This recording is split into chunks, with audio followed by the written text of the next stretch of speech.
My initial reaction on the Chancellor's budget is there's much to commend it. I think it does quite a decent job of outlining the broader economic strategy for the government moving forward. We at Brookston think that it's important the deficit is reduced and we get back to a balanced budget over the course of the Parliament. He seems to be very focused on delivering that.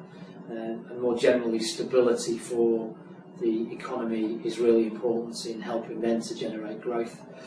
Some of the measures that he set out in terms of trying to stimulate growth, particularly the reduction in corporation tax rates and some of the individual sector announcements, were also really encouraging. So all in all, we were quite encouraged at the macro level by what we heard in the Chancellor's budget.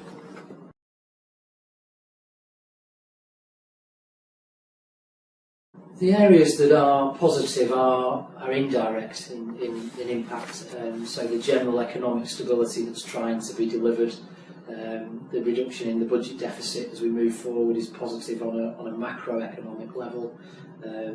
The stimulus of big and medium-sized businesses with the corporation tax reduction and the help for individual sectors are all encouraging and indirectly should benefit the flexible workforce that work in those particular sectors and for those particular business.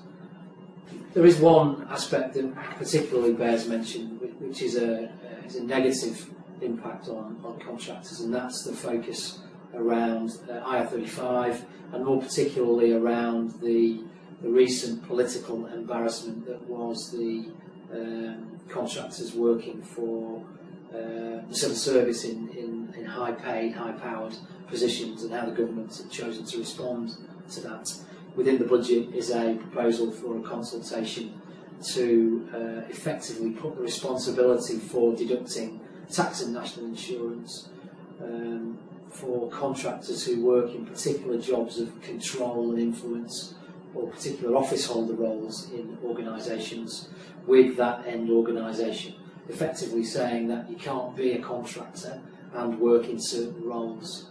We think that's damaging for contracting generally. We also think the legislative approach that's proposed is really counterproductive to what's trying to be done with IR35 and genuinely shows again once more the government don't understand the flexible workforce more generally and certainly don't understand the individual populations of worker within it. This is the wrong measure at the wrong time for the flexible workforce in our view.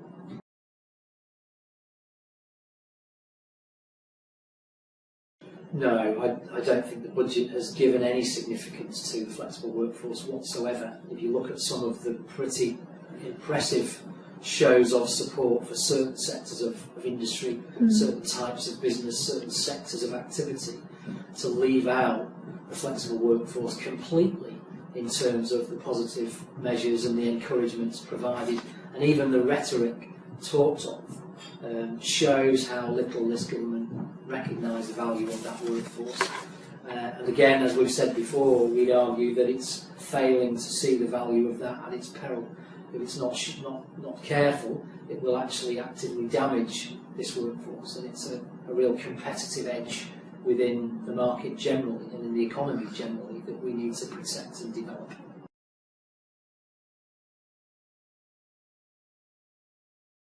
Yeah, there were a couple of surprises in the budget, and I think the corporation tax was a pleasant surprise. The reduction further for big companies, as providers of services to contractors, we are all for stimulating growth.